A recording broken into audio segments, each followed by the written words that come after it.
kú dédé àsìkò yìí gbogbo ẹ̀yin olólùfẹ́ ìkànnì Jígí Alára, ìkànnì tí ẹ̀ ń tẹ́tí sí, ìkànnì tí ó ń gbé àṣà Yorùbá lárugẹ tí ò jẹ́ kí àṣà Yorùbá parun, ìkànnì kẹrìnlélógún tó fi kalẹ̀ sí ìlú Ìbàdàn ìpínlẹ̀ Ọ̀yọ́, ìkànnì Jígí Alára tí a ti ń sọ ìtàn pẹ̀lú ẹ̀mí, tí a ti ń ròyìn bí àkọlé ìtàn, níbi tí ìgbóhùnsáfẹ́ dàbí àṣà ilé, níbi tí a ti ń sọ àbọ̀ jíjẹ di àtúnbí èrè ayé pẹ̀lú ìmísí Odùduwà nínú gbólóhùn ọ̀rọ̀ tó bá jáde láti ẹnu wa. A dúpẹ́ lọ́wọ́ ẹ̀yin olólùfẹ́ ìkànnì yìí, ojú tẹ́ fi ń wò wá kò ní fọ́, etí tẹ́ fi ń gbọ́ wá kò ní di, iná ò ní tán wọ̀nyí. A dúpẹ́ lọ́wọ́ yín, a lù yín lọ́gọ ẹnu. Ẹ ṣé ẹ kú ìfẹ́. Orúkọ tèmi ni Juliet Fọláṣadé láti ìpínlẹ̀ Èkó. Ọ̀rọ̀ tó ń jà ràn-ìràn lórí ayélujára báyìí, èyí tí ó wáyé láàrin ọmọkùnrin TikToker náà, Pella àti iléeṣẹ́ tẹlifíṣàn TVC. Ọ̀rọ̀ yìí bẹ̀rẹ̀ lẹ́yìn ìrìn àjò afàájì rẹ̀ sí ìlú Maldivas. Ohun tó ṣẹlẹ̀ ni pé àwọn atọ́kùn nínú ètò kan lórí TV sọ̀rọ̀ nípa fídíò tí Pella àti ọ̀rẹ́bìnrin rẹ̀ Jarvis ṣe nígbà tí wọ́n lọ sí ìlú Maldivas fún fàájì. Àwọn atọ́kùn náà sọ pé ohun tí wọ́n ṣe kò dára àti pé ó ti pọ̀ jù wọ́n lọ. Pella bínú gan, kò gba èyí gbọ́ rárá.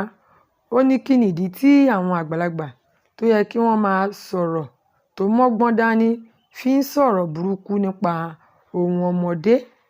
Ó sọ pé òun ń ṣiṣẹ́ fún owó òun ni, òun kò sì já ẹnikẹ́ni lólè láti lọ sí Maldivas. Ní báyìí Pella ti wá ń dẹ́rù bà wọ́n pé òun lè gbé wọn lọ sí ilé ẹjọ́ o. Ó ní bí wọ́n bá tún sọ̀rọ̀ burúkú nípa òun máa lo òfin láti bá wọn jà. Pella sọ pé wọn kò ní agbára láti darí rẹ̀ tàbí láti sọ ohun tí òun máa ṣe nítorí pé fóònù ọwọ́ rẹ̀ ti di gbogbo ayé fún òun. Àwọn tí ó ń wò òun lórí ayélujára ti pọ̀ ju àwọn tí wọ́n ń wo tẹlifíṣàn wọn lọ. Pella tún bínú nítorí pé wọ́n sọ̀rọ̀ nípa Jarvis, ẹni tí ó jẹ́ olólùfẹ́ rẹ̀. Ó ní ẹnikẹ́ni kò gbọ́dọ̀ sọ̀rọ̀ burúkú nípa ọmọbìnrin náà. Ẹ̀yin èèyàn mi, ọ̀rọ̀ yìí ti wá kúrò ní eré o, ó ti di ìjà gidi. Ṣùgbọ́n fún Pella, ó dàbí pé kò tíì gbọ́n tó láti máa bá iléeṣẹ́ TV ńlá jà. Ṣé ẹ rò pé ohun tí ọmọdé yìí ń ṣe ṣó bójúmu? Ṣó lẹ́tọ̀ọ́ kí ọmọdé máa dẹ́rù bà àwọn àgbà? Nítorí ọmọdé ṣì ní Pella, kò tíì mọ bí ayé ṣe rí. Ọlọ́run fún un lówó, ó dẹ̀ lókìkí, ṣùgbọ́n kò tíì mọ̀ pé ayé pé méjì. Ẹ sọ ìròyìn nítorí pé ọmọdé lè mọ ìjà jà ṣùgbọ́n kò lè mọ bí ogun ṣe ń rí.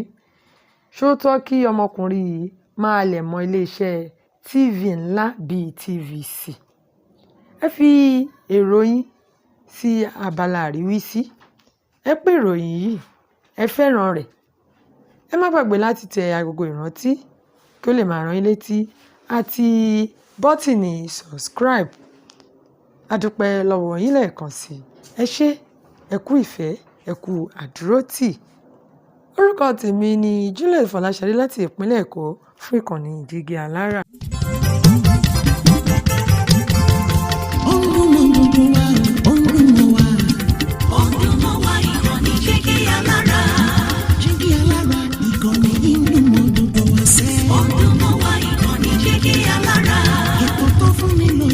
Ètò tó wà ní lọ́yẹ̀ wà ń bẹ̀. Ọdún mọ́ wá ìkànnì Jígí Alára. Ìròyìn lóríṣiríṣi tàbí mọ bó ṣe ń lọ láwùjọ.